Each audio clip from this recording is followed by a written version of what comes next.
தெற்கே குமரியிலிருந்து வடக்கே கும்மிடிப்பூண்டி வரை தமிழ்நாடே இந்த சிறகனூர்ல திரண்டு சிறகனூர் பெருகனூராக ஆகியிருக்கு. எதிரிகளால வீழ்த்த முடியாத திராவிட முன்னேற்ற கழகத்தின் பெரும் சேனை இங்கே திரண்டிருக்கு. இந்த சேனையினுடைய தலைமை தொண்டனாக முத்துவேல் கருணாநிதி ஸ்டாலின் அழைப்பை ஏற்று வந்திருக்கக்கூடிய தலைவர் கலைஞருடைய அன்பு உடன்பிறப்புகளே, உங்க எல்லாருக்கும் என்னுடைய முதல் வணக்கம். வரவேற்புரை ஆற்றிய மாநாட்டினுடைய தலைவர், கழகத்தினுடைய முதன்மை செயலாளர், என்னுடைய ஆறுயிர் சகோதரர் K.A. நேரு அவர்களே, உடல்நிலை காரணமாக இங்கு வர முடியாத நிலைக்கு ஆளாக்கப்பட்டிருக்கக்கூடிய, ஆனால் அதே நேரத்தில் தொலைக்காட்சியில இந்த மாநாட்டை பார்த்து கொண்டிருக்கக்கூடிய கழகத்தினுடைய பொதுச் செயலாளர் என்னுடைய ஆரியர் அண்ணன் துரைமுருகன் அவர்களே, கழக பொருளாளர் அருமை சகோதரர் T.R. பாலு அவர்களே, கழகத்தினுடைய துணை பொதுச் செயலாளர்கள் I. பெரியசாமி அவர்களே, முனைவர் பொன்முடி அவர்களே, என்னுடைய அன்பு தங்கை கனிமொழி கருணாநிதி அவர்களே, திருச்சி சிவா அவர்களே, ராசா அவர்களே,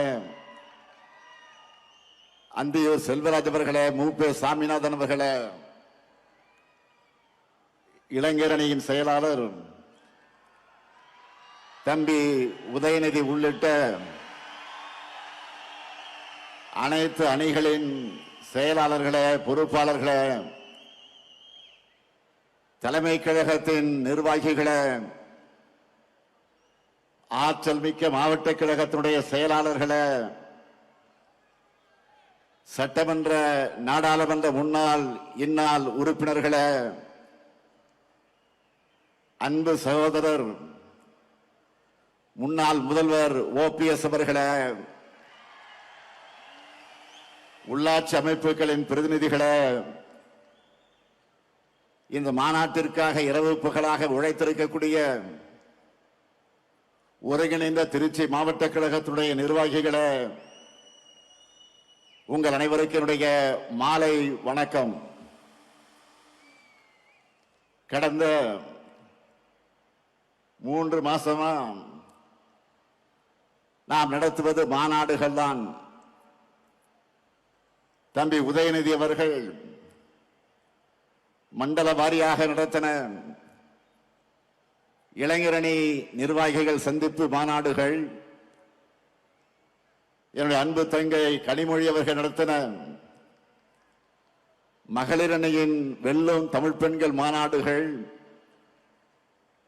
சென்னை, மதுரை, கோவை, திருப்பத்தூர் என மண்டல அளவிலே நடத்தப்பட்ட பூத் நிர்வாகிகளுடைய பயிற்சி மாநாடுகள்னு லட்சக்கணக்கான நிர்வாகிகள் அழைத்து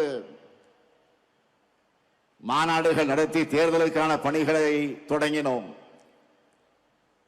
அதற்கெல்லாம் உச்சமாக இன்று 10 லட்சம் பேர் பங்கெடுத்திருக்கக்கூடிய பெரிதினும் பெரிய மாநாடா திருச்சியில இந்த மாநில மாநாடு நடந்து கொண்டிருக்கிறது. இங்க நான் வந்தப்போ மாநாட்டு என்ட்ரியில இருந்து மேடை வரைக்கும் நீங்க கொடுத்திருக்கக்கூடிய இந்த வரவேற்பு, அடாடாடாடாடா, அதே போல உங்க முகத்துல பார்த்த மகிழ்ச்சி இருக்க, என்னுடைய வயசை குறைச்சிருக்கு. ஆக அந்த தெம்போடு நின்று கொண்டிருக்கிறேன். போன வாரம் என்னோட பிறந்த நாளுக்கு போன்ல எனக்கு மற்ற மாநிலங்களிலிருந்து தலைவர்கள் எல்லாம் வாழ்த்து சொன்னப்போ என்னுடைய வயசை நம்ப முடியலன்னு சொன்னாங்க. இந்த மாதிரி என்னை இளமையா வச்சிருக்க காரணமே நீங்க தான், உங்க அன்புதான். ஆன்மீக அன்பர்கள் சொல்லுவாங்க, என்ன தவம் செய்தனை, அதுபோல உங்களை எல்லாம் உடன்பிறப்புகளாக பெற நான் என்ன தவம் செய்தேனோ, கோடிக்கணக்கான உடன்பிறப்புகளோட தலைமை தொண்டனா என்னை தேர்ந்தெடுத்தது நீங்க தான். இந்த தாய் தமிழ்நாட்டினுடைய முதலமைச்சரா நான் பொறுப்பேற்க காரணமும் நீங்க தான். உங்களால் தான் நான் வளர்ந்தேன், உங்களால் தான் நான் உயர்ந்தேன், உங்களுக்காகத்தான் நான் வாழுகிறேன். இந்த பாச பிணைப்பு, உடன்பிறப்புகள் என்ற இந்த உயிர் துடிப்பு, இதெல்லாம் இன்றைக்கு நேற்றைக்கு ஏற்பட்ட பந்தமா? திராவிட முன்னேற்ற கழகம் உருவான காலம் தொட்டு 75 ஆண்டுகளாக தொடர்கிற அன்பு இது. பேரறிஞர் அண்ணாவும் முத்தமிழறிஞர் கலைஞரும் அவர் வழிவந்திருக்கக்கூடிய நானும் இந்த பாச உணவைத்தான் உங்களிடத்தில் நான் பார்க்கிறேன். கழக வரலாற்றில் எத்தனையோ திருப்பு முனைகளுக்கு அடித்தளமிட்ட தீரர்கள் கோட்டமாம் திருச்சியில இந்த மாநாட்டை நாம் நடத்தி கொண்டிருக்கிறோம். இந்த மாநாடு எதுக்குன்னு நிறைய பேர் கேட்கிறாங்க. ஒரு கிரிக்கெட் மேட்ச்ல ஃபர்ஸ்ட் பால்ல இருந்து ரன் அடிக்கிறது முக்கியம்தான். அதே சமயம் ஃபைனல் ஓவர்களை அடிச்சு ஆடி லாஸ்ட் பால்ல வின்னிங் ஷாட்டா சிக்ஸர் அடிச்சு ஜெயிக்கிறது என்பது கிராண்ட் பினிஷிங்காக இருக்கும். அப்படிப்பட்ட வெற்றியை 2026 நாம் பெறுவதற்காகத்தான் இந்த மாநாடு. அதுக்காகத்தான் இந்த மாபெரும் மாநில மாநாட்டை இவ்வளவு சிறப்பாக ஏற்பாடு செய்திருக்கிறார் நம்முடைய மாண்புமிகு அமைச்சர் ஆர்வி சகோதரர் திருச்சியின் தீரர் KN நேரு அவர்கள். முதல்ல அவருக்கு தலைவராக என்னுடைய சார்பிலும், மேடையில் இருக்கக்கூடிய தலைமை கழகத்தின் நிர்வாகிகள் சார்பிலும், என் எதிரில் இருக்கக்கூடிய அனைவரின் சார்பிலும் நம்முடைய பாராட்டுக்கள், வாழ்த்துக்கள். நம்ம நேரு கிட்ட மாநாடுன்னு சொல்லிட்டாலே போதும், அவருக்குள்ள ஒரு புதிய எனர்ஜி வந்துடும்.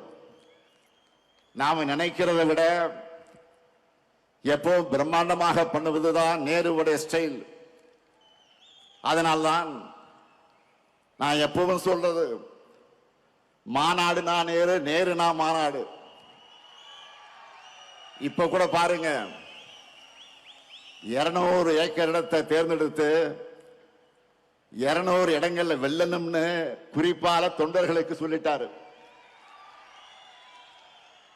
நமக்கான கிரவுண்ட ரெடி பண்ணி கொடுத்துட்டாரு. இனிமே நாம தொடர்ந்து நாம அடிச்சு ஆடணும். இந்த மாபெரும் மாநாட்டுக்காக அயராது உழைத்திருக்கக்கூடிய அவருக்கும், அவருக்கு துணை நின்ற ஒருங்கிணைந்த திருச்சி மாவட்ட நிர்வாகிகளுக்கும் என்னுடைய பாராட்டுக்கள், வாழ்த்துக்கள்.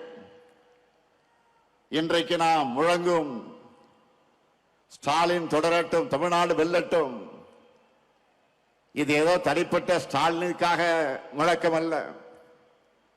நம்ம எல்லாம் உருவாக்கின திராவிட முன்னேற்ற கழகம் தொடரட்டும் என்பதுதான் இதனுடைய உண்மையான பொருள். திருச்சியை மாநாட்டுக்காக நாம் ஏன் தேர்ந்தெடுக்கிறோம்? இது தமிழ்நாட்டுடைய மைய பகுதி மட்டுமல்ல, இதுதான் கழகத்தின் மாநாட்டு பகுதி. இன்றைக்கு நாம் நடத்திட்டு இருக்கிறது 12வது மாநில மாநாடு. இந்த 12 மாநில மாநாடுகள்ல 7 மாநாடுகள் திருச்சியில தான் நடந்திருக்கிறது.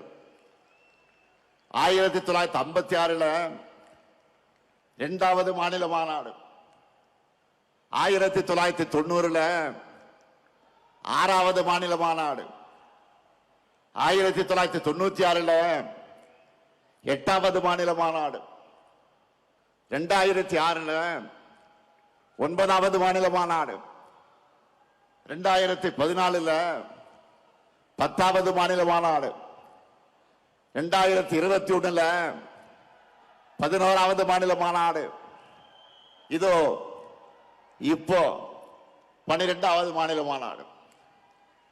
ஈரோடு தந்த பகுத்தறிவு புரவலர் தந்தை பெரியார் மாளிகை கட்டி வாழ்ந்தது இதே திருச்சியில தான். தனித்தனி இயக்கம் நடத்திய போதும் கொள்கையால் ஒருபோதும் பிரியாத தந்தை பெரியாரும் பேரறிஞர் அண்ணாவும் வெவ்வேறு வழக்குகளில் ஒரே சிறையில் இருந்தது இதே திருச்சியிலே தான்.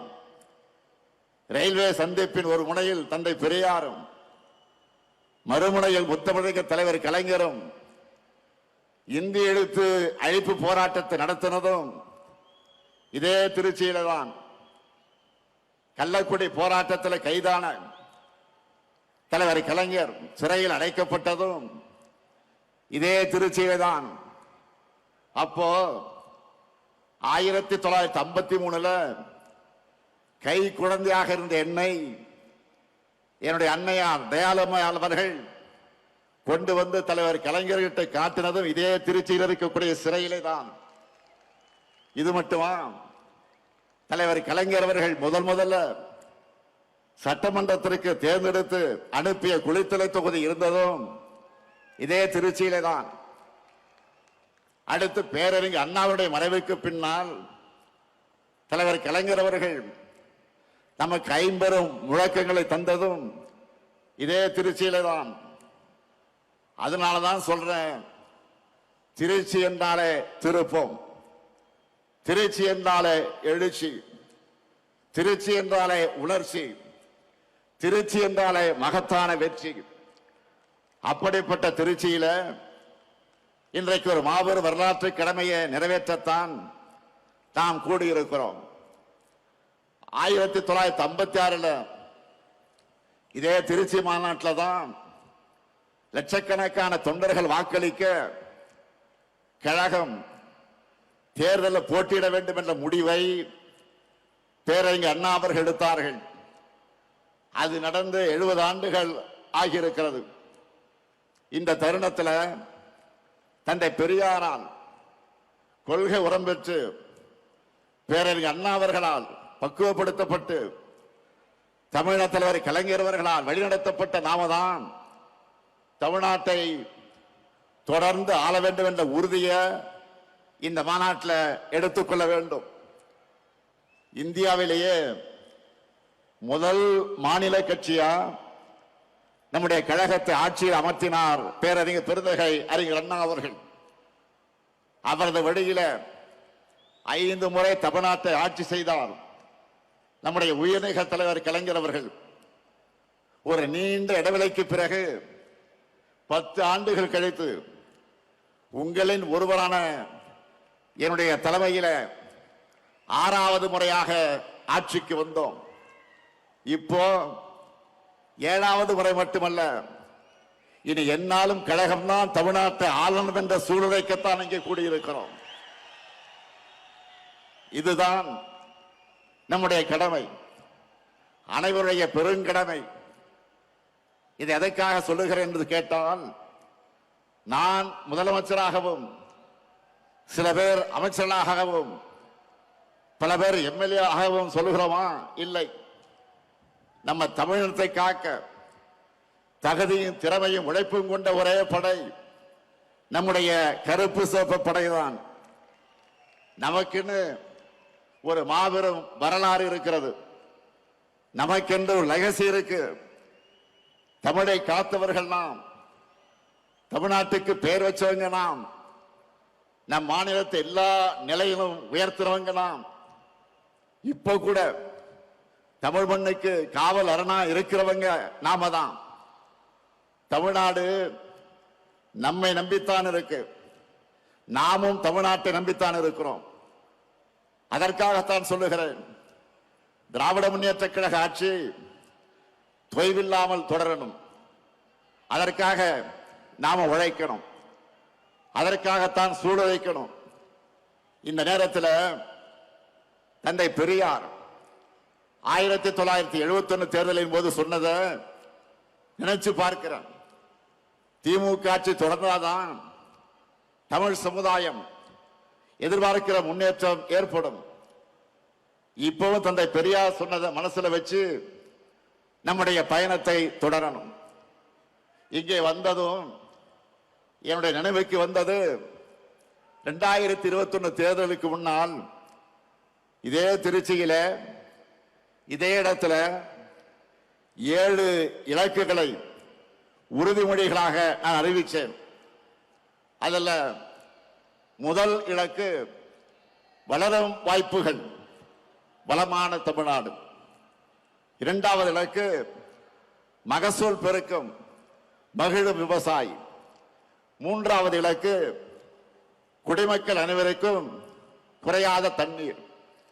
நான்காவது இலக்கு அனைவருக்கும் உயர்தர கல்வி, உயர்ந்த மருத்துவம்.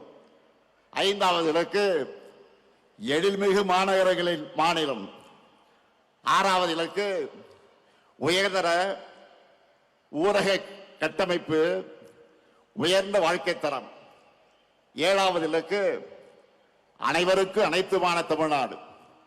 நெஞ்சை நிமிர்த்தி சொல்லுகிறேன், இந்த 7 இலக்குகளையும் நம்முடைய 5 ஆண்டு ஆட்சியுடைய திட்டங்களால நிறைவேற்றி காட்டியிருக்கிறோம். அதனாலதான் மக்கள் மகிழ்ச்சியாக இருக்காங்க.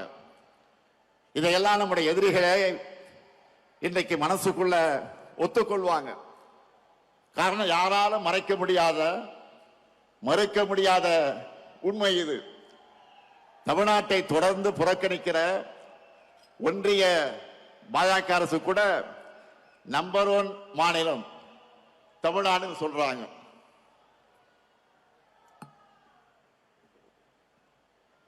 உலக பத்திரிகைகளை சூப்பர் ஸ்டார் ஸ்டேட் தமிழ்நாடுன்னு பாராட்டுறாங்க. அந்த அளவுக்கு நாம கெத்தா முன்னேறி இருக்கிறோம். கடந்த 5 ஆண்டுகள்ல நாம செஞ்சிருக்கக்கூடிய சாதனைகளை நினைச்சு பாருங்க. எத்தனை நெருக்கடிகள், எத்தனை பிரச்சனைகளை தகர்த்து நாம முன்னேறி இருக்கோம். 3 நாட்களுக்கு முன்னாடி கூட சென்னையில 2030க்கான 14 உறுதிமொழிகளை ஸ்டாலின் ஸ்டேட்மெண்ட்னு நான் அறிவிச்சேன். அந்த மேடையில் அமைச்சர்கள் ஒவ்வொரு துறையிலும் நம்ம என்ன சாதிச்சிருக்கிறோம்னு சொன்னாங்க. 5 ஆண்டுகள்ல ஒரு மாநில அரசால இவ்வளவு பண்ண முடியுமான்னு எல்லாரும் பிரமிச்சு பார்த்தாங்க. நமக்கே மலைப்பா இருந்துச்சு. நம்முடைய சாதனைகளை பிபிடி போட்டு காட்டணும், டிவியில போட்டு காட்டணும். அதுல அதிமுக ஆட்சியோட நாம செஞ்சிருக்கிறத கம்பேர் பண்ணி சொன்னாங்க. அதுல சிலதை மட்டும் உங்களுக்கு நான் சொல்ல விரும்புகிறேன். நல்லா கவனிங்க. மக்கள் கிட்ட போய் நீங்க சொல்லணும். கடந்த 2011 மன்னிக்கணும் 2016 2021 அதிமுக ஆட்சியில தொழில் முதலீட்டுக்காக போடப்பட்ட புரிந்துணர்வு ஒப்பந்தங்கள் எவ்வளவு தெரியுமா? 471. இதுவே நம்ம திராவிட மாடல் ஆட்சியில 1190 புரிந்துணர்வு ஒப்பந்தங்கள் போட்டிருக்கிறோம்.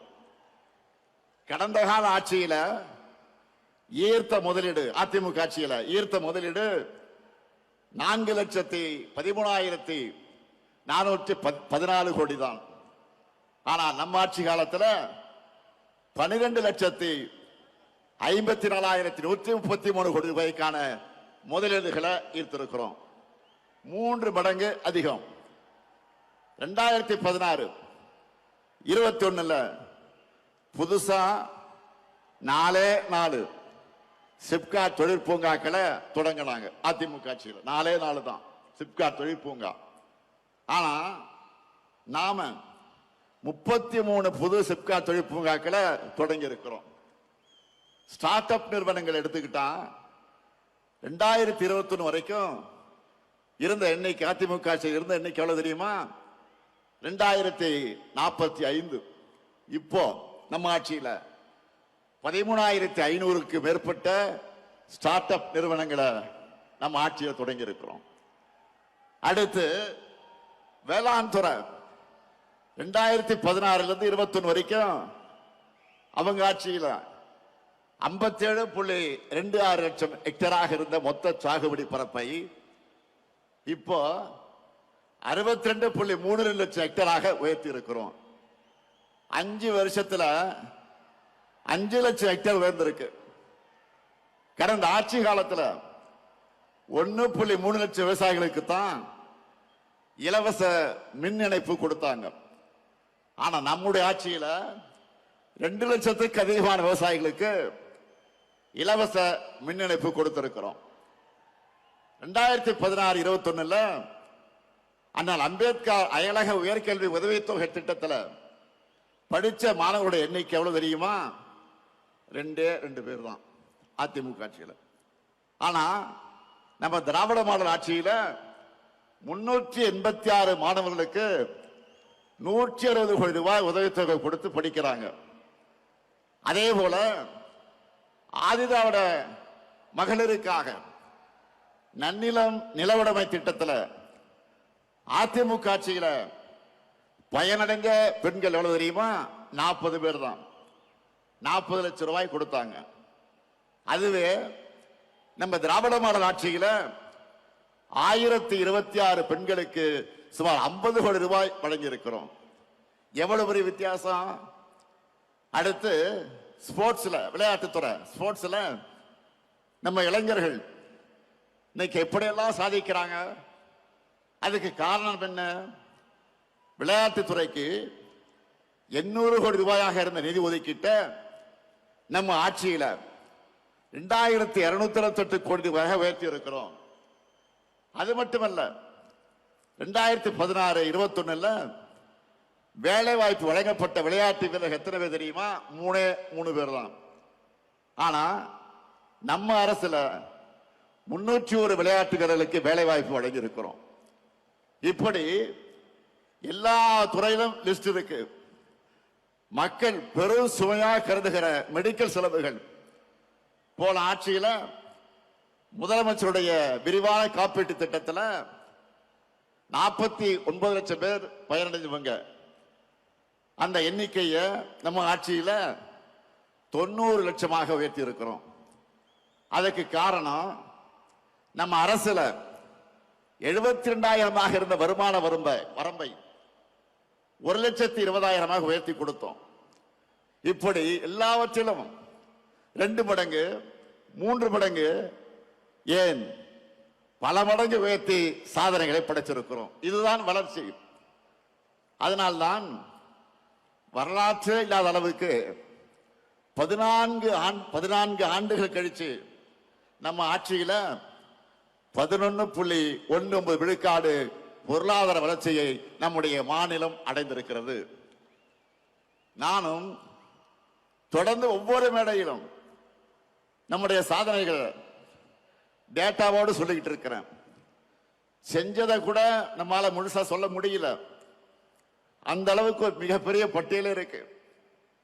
நம்ம திட்டங்களால பயனடைந்திருக்கிற எண்ணிக்கை மட்டும் சொல்ல கொஞ்சம் கேளுங்க. கலைஞர் மகளிர் உரிமை தொகை 1,31 லட்சம் பேர். காலை உணவு திட்டம் 19,34,000 குழந்தைகள்.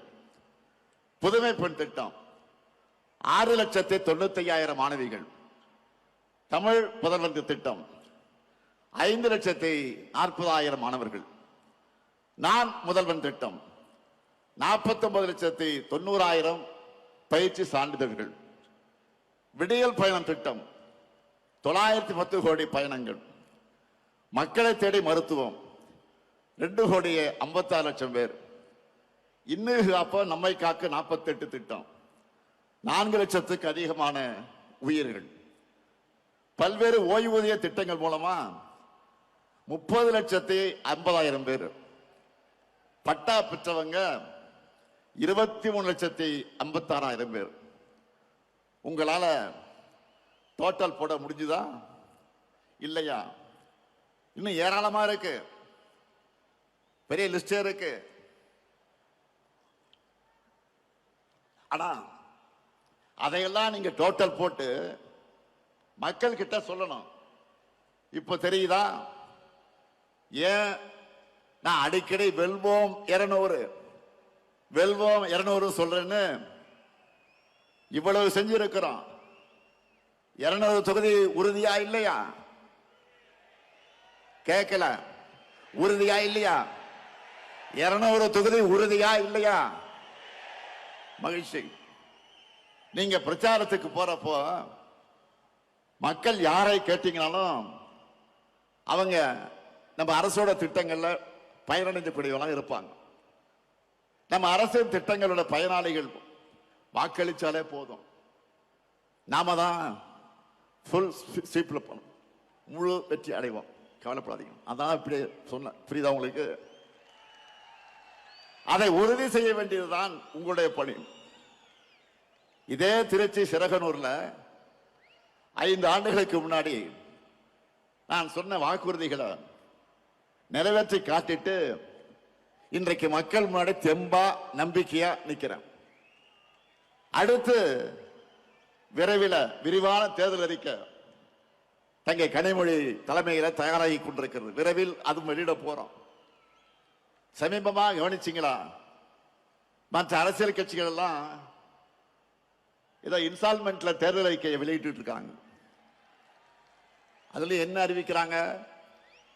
நம்முடைய திராவிட மாடல் சார்பில் நாம் நிறைவேற்றி கொண்டிருக்கக்கூடிய திட்டங்களை டாப் அப் பண்ணி அப்படியே காப்பி எடுத்து அறிவிக்கிறாங்க. அவ்வளவுதான். ஏன்னா அவங்களுக்கும் வேற வழி இல்லை. நம்ம ஆட்சியில நிறைவேற்றிருக்கக்கூடிய திட்டங்களை இனி யாராலும் மாற்ற முடியாது, எவராலும் நிறுத்த முடியாது. யோசிச்சு பாருங்க. நாம வழங்குகிற மகளிர் உரிமை தொகையை யாராலும் நிறுத்த முடியுமா? முடியவே முடியாது. அப்படி அவங்க நினைச்சால அவங்க வீட்டு பெண்களை அவங்களுக்கு கட்சிக்கு ஓட்டு போட மாட்டாங்க, வீட்டை விட்டு வெளில அனுப்பிச்சிருவாங்க. அதனாலதான் இப்ப அதிகப்படுத்தி அறிவிக்கிறாங்க. அடுத்து பள்ளி குழந்தைகளுக்கான காலை உணவு திட்டத்தை யாராவது கை வைக்க முடியுமா? சொல்லுங்க, முடியுமா? அந்த குழந்தைகளை பட்டினி போட்டா தமிழ்நாட்டு மக்கள் அவங்க சும்மா விட மாட்டாங்க. அதே மாதிரி பெண்களுக்கான விடியல் பயண திட்டத்தை அவங்களால மாற்ற முடியுமா? முடியாது. இன்னும் இருக்கு. உயர்கல்விக்கு உறுதுணையா இருக்கிற புதுமை பெண் திட்டம், தமிழ் புதல்வன் திட்டம், நான் முதல்வன் திட்டம், இதையெல்லாம் தடுக்கவோ நிறுத்தவோ எந்த கட்சியாவது யோசிக்க முடியுமா? முடியாது.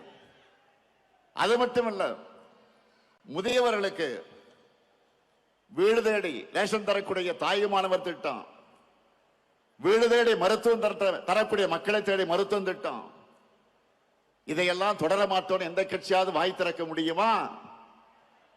முடியுமா? சொல்லுங்க.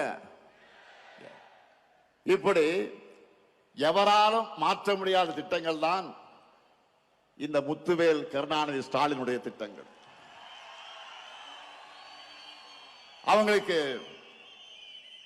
தேர்தல் அறிக்கைக்கு கண்டென்ட் கொடுக்கிறத இந்த ஸ்டாலினுடைய திட்டங்கள் தான். அதனால்தான் உறுதியோடு சொல்றேன், இந்த திட்டங்கள் தமிழ்நாட்டில் இருக்கிற வரைக்கும் இந்த முத்துவேல் கருணாநிதி ஸ்டாலின் தான் தமிழ்நாட்டை ஆளுவான். நாம இவ்வளவே செஞ்சுட்டு மக்கள் கிட்ட வாக்கு கேட்கிறோம். ஆனா அதிமுக கூட்டணி சாரி அப்படி சொன்னா மோடி அமித்ஷாவும் கோச்சிப்பாங்க. என்டிஏ கூட்டணி சொல்லணும். கூட்டணிக்கு பேர் வைக்க கூட முடியாத நிலையில தான் இன்றைக்கு அதிமுக இருக்கு. சரி, அவங்க சொல்ற மாதிரி அந்த என்டிஏ கூட்டணி தமிழ்நாட்டுக்கு என்ன பண்ணி இருக்கு? கடந்த 5 ஆண்டுகள்ல நமக்கு தர வேண்டிய கல்வி நிதி, ஜல்ஜீவன் திட்ட நிதி, 100 நாள் வேலை திட்ட நிதி, பேரிடர் நிவாரண நிதி, நாம கேட்ட எதையும் தரல. மாநிலத்துக்கான சிறப்பு திட்டங்களையும் தரல. ஏன்? கோவை, மதுரை, திருச்சி இந்த மாவட்டங்களுடைய மெட்ரோ உள்ளிட்ட எந்த உட்கட்டமைப்பு திட்டங்களுக்கு அனுமதி தரல. நாம கேட்கிறது நன்மை செய்யணும், ஆட்சி பொறுப்புக்கு வரணும் என்ற எண்ணம் அவங்களுக்கு இருந்திருந்தா அடிப்படையா மாநிலத்துக்கு கேட்டதையாவது அவங்க கொடுத்திருக்கணும். எதுவுமே இல்லையா? பாஜக தமிழ்நாட்டுக்கு தந்ததெல்லாம் என்ன தெரியுமா? ஆளுநர் மூலமாக குடைச்சல், மாணவர்களின் உயிரோடு விளையாடக்கூடிய நீட் தேர்வு, இந்தி திணிப்பு, மிரட்டி பார்க்க ரைடுகள். இப்படிப்பட்ட ஆட்சிதான் பிரதமர் மோடி சொல்லுகிற என்டிஏ ஆட்சி. தமிழ்நாட்டுக்கு எந்த நன்மையும் செய்யாத இவங்க தான் நம்ம எதிர்த்து நிற்கிறாங்க. தமிழ்நாட்டு மேல எந்த அளவிற்கு வன்மம் இருக்குன்னு சொல்லணும்னா, தேர்தல் வருதுன்னு கூட தெரியாம, அதை பற்றி கவலைப்படாம, நமக்கான எதையும் அறிவிக்க இவங்களுக்கு மனசு வரல. நான் கேட்கிறேன், இப்படி திட்டமிட்டு தமிழ்நாட்டை புறக்கணிக்கிற என்டிஏ கூட்டணிக்கு எங்க மக்கள் எப்படி வாக்களிப்பாங்க? எந்த நம்பிக்கையில நீங்க தமிழ்நாட்டுக்கு வரீங்க? தமிழ்நாடு கேட்கிறதெல்லாம் நான் சொல்லுகிற என்டிஏவுக்கு நோ சொல்லக்கூடிய, நமக்கு கொடுப்பதெல்லாம் கேட்பதையெல்லாம் நோ என்று சொல்லக்கூடிய என்டிஏவுக்கு தமிழ்நாடு நோ தான் சொல்லும். இங்க உங்களுக்கு எப்பவும் நோ என்ட்ரி தான். உங்க டப்பா என்ஜினுக்கு தமிழ்நாடு எப்பவுமே நோ என்ட்ரி தான் சொல்லும். சில நாட்களுக்கு முன்ன நான் சொன்னேன், இந்த தேர்தல் தமிழ்நாடு வெர்சஸ் என்டிஏ, இன்னும் சொன்ன தமிழ்நாடு அணியா டெல்லி அணியா என்று பார்க்கிற தேர்தல் என்று சொன்ன உடனே நம்ம எதிரிகள் என்ன சொன்னாங்க? இது சட்டமன்றத்திற்கு நடக்கிற தேர்தல் தானே, இதை ஏன் தமிழ்நாடு வெர்சஸ் என்டிஏன்னு திமுக சொல்லுது? தமிழ்நாட்டுக்கு டெல்லிக்குமான தேர்தல்னு ஏன் ஸ்டாலின் சொல்றாரு அப்படின்னு கேட்கிறாங்க. திமுக என்கிற மாபெரும் இயக்கம் தேர்தல் நேரத்தில் மட்டும் மக்கள் கிட்ட வரக்கூடிய கட்சி அல்ல, மக்களின் உரிமைகளுக்காக எப்போதும் களத்தில் நிற்கக்கூடிய கட்சி. எங்களுக்கு தெரியும், தமிழ்நாட்டோட, தமிழ் மொழியோட, தமிழ் பண்பாட்டோட உண்மையான எதிரி யார் என்று எங்களுக்கு நல்லாவே தெரியும். அந்த எதிரியை எதிர்க்கக்கூடிய தெம்பும் திராணியும் கொண்ட ஒரே இயக்கம் திமுக என்பது மக்களுக்கு நல்லா தெரியும். அதிமுக முகவடியை போட்டுக்கிட்டு வந்தா எங்களுடைய தமிழ்நாட்டு மக்களுக்கு உங்களை அடையாளம் தெரியாம போயிடுமா? உங்களுடைய முகத்திலே கிழிச்சு தமிழ்நாட்டு மக்கள் கிட்ட நாங்க அம்பலப்படுத்துவோம். தமிழ்நாட்டை எப்படியாவது நம்ம கிட்ட இருந்து விழுங்கி விடலாம் என்று நினைக்குது இந்த காவி கூட்டம்.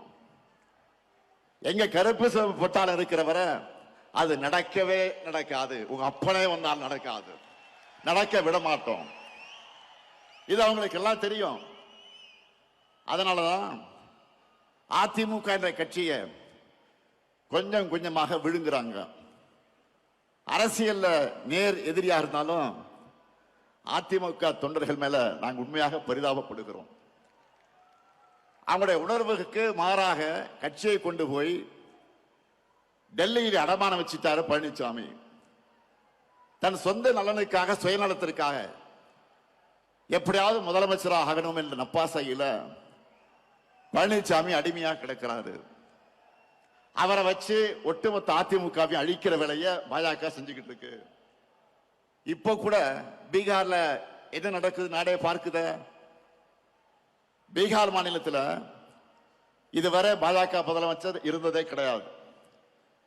நிதிஷ்குமார் அவர்களை முன்னிறுத்தி தேர்தலை ஜெயிச்சுட்டு இப்ப காரியம் ஆனதும் அவரை ஓரங்கட்டிட்டு பாஜக முதலமைச்சரை உள்ள கொண்டு வர போறாங்க. இதையே தான் தமிழ்நாட்டிலும் பண்ணலாம்னு ட்ரை பண்றாங்க. நான் அடிச்சு சொல்றேன், சேலஞ்ச் பண்ணி சொல்றேன், இந்த முத்துவேல் கருணாநிதி ஸ்டாலினும் எங்க திமுக இருக்கிறவரை பாஜகவால் தமிழ்நாட்டை ஆள முடியவே முடியாது. நீங்க அந்தர்பல்ட்டி அடிச்சாலும், என்ன முகமடி போட்டு கொண்டு வந்தாலும், புதுசா யாரை கூட்டிக்கிட்டு வந்தாலும், எத்தனை ஏவல் அமைப்புகளை வச்சு மிரட்டி பார்த்தாலும், தமிழ்நாடு எப்பவுமே உங்களுக்கு அவுட் ஆஃப் கண்ட்ரோல் தான். நாங்கள் பார்க்காத படையெடுப்பா, திமுக பார்க்காத மிரட்டலாம். நீங்க இந்தியா மேப்பில் இருக்க எந்த மாநிலத்து மேல வேணும்னாலும் காவி அடிச்சிடலாம். ஆனா தமிழ்நாட்டில் உங்க பாச்சா பலிக்கவே பலிக்காது. இங்க எப்பவுமே நாங்க தான், எங்க மண்ணில் நாங்க தான் ஜெயிப்போம், நாங்க மட்டும்தான் ஜெயிப்போம். இங்க கூடி வைக்கக்கூடிய ஒவ்வொரு உடன்பிறப்பும் மக்கள் கிட்ட போகும்போது சொல்ல வேண்டியது என்ன? நடக்க இருக்கிற தேர்தல் திமுக வெர்சஸ் என்டிஏ கிடையாது, தமிழ்நாடு வெர்சஸ் என்டிஏ. இன்னும் எளிமையா சொல்லணும்னா, வெல்லப்போவது தமிழ்நாடு அணியா டெல்லி அணியா என்பதுதான் 2026 தேர்தல். இதுல தமிழ்நாடு அணி வெற்றி பெறணும்னா திமுக தலைமையிலான மதச்சார்பற்ற முற்போக்கு கூட்டணி தான் வெற்றி பெறணும். உங்க வாக்குகளை திமுகவுக்கும் கூட்டணி கட்சிகளுக்கும் போடுங்கன்னு கேளுங்க. இதுதான் நீங்க அடுத்த 2 மாசத்துக்கு இடைவிடாம மக்கள் கிட்ட பரப்ப வேண்டிய மெசேஜ். அதே போல இங்க வந்திருக்கக்கூடிய உடன்பிறப்புகளுக்கு நான் வைக்கிற இன்னொரு வேண்டுகோள் என்பது, உதயசூரியன் சின்ன வெற்றி பெற நீங்கள் ஒவ்வொருத்தரும் எந்த அளவுக்கு உழைக்கிறீங்களோ அந்த உழைப்பை நம்ம கூட்டணி கட்சி சின்னங்களின் வெற்றிக்கும் கொடுக்கணும். ஏன்னா நம்முடைய சாதனைகள் கொள்கையில் மட்டும் நம்மளுடைய பலம் அல்ல, 4வது பொது தேர்தலை இணைஞ்சு சந்திக்கிற கூட்டணியும் நம்முடைய பெரிய பலம் தான். மற்றவங்கள மாதிரி வெறும் தேர்தலுக்காக எலெக்ஷன் சீசன்ல மட்டும் நாம கூட்டணி வைக்கல. கொள்கையின் அடிப்படையில் கொள்கை தோழர்களான கூட்டணி கட்சி அந்த வேட்பாளருக்கு நீங்க களத்தில் கடுமையா உழைக்கணும் என்று நான் கேட்டுக்கொள்கிறேன். மக்களை போய் சந்திக்கிற நீங்க இன்னொரு விஷயத்தையும் சொல்லுங்க. தமிழ்நாட்டில் இதுவரை பேரறிஞர் அண்ணா, முத்தமிழறிஞர் கலைஞர், மக்கள் தலைவர் எம்ஜிஆர், அம்மையார் ஜெயலலிதா ஆகியோர் முதலமைச்சராகணும் என ஓட்டு போட்டு மக்கள் தேர்ந்தெடுத்தாங்க. நல்லா கவனிங்க, மறுபடியும் சொல்றேன். பேரறிஞர் அண்ணா, முத்தமிழறிஞர் கலைஞர், மக்கள் தலைவர் எம்ஜிஆர், அம்மையார் ஜெயலலிதா ஆகியோர் முதலமைச்சராகணும் என ஓட்டு போட்டு தேர்ந்தெடுத்தீங்க. அவங்களுக்கு பிறகு நீங்க ஓட்டு போட்டு ஜெயிக்க வச்சது இந்த ஸ்டாலினை தான்.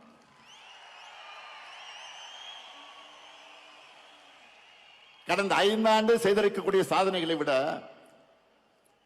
அடுத்த 5 ஆண்டுகள் இன்னும் தமிழ்நாட்டுக்கு அதிக சாதனைகளை செய்வார் எங்க தலைவர். தைரியமா சொல்லுங்க மக்களிடத்துல. தமிழ்நாட்டை தொடர்ந்து நம்பர் 1 மாநிலமாக்க எங்க தலைவருக்கு ஆதரவு கொடுங்க, நம்பிக்கையோடு வீடு போய் சொல்லுங்க. நம்மால பயனடைஞ்ச அவங்க நிச்சயம் உங்களை வரவேற்பாங்க.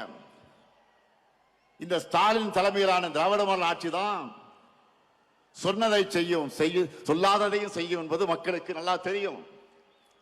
அதனால தேர்தலுக்காக உழைக்க நான் ரெடி, நீங்க ரெடியா? நம் மண் மொழி மக்களை காக்க நான் ரெடி, நீங்க ரெடியா? திராவிட மாடல் 2.0க்கு நான் ரெடி, நீங்க ரெடியா? நம்முடைய வெற்றி கழகத்தோட வெற்றி மட்டுமல்ல, ஒட்டுமொத்த தமிழ்நாட்டின் வெற்றி. அதை உணர்ந்து உழைக்கணும். 7வது முறையும் நாம தான், இனி எப்போது நாம தான்.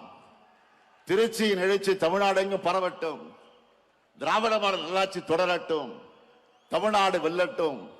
மீண்டும் வெல்வோம், மீண்டும் மீண்டும் வெல்வோம், வெல்வோம் ஒன்றாக. நன்றி, வணக்கம்.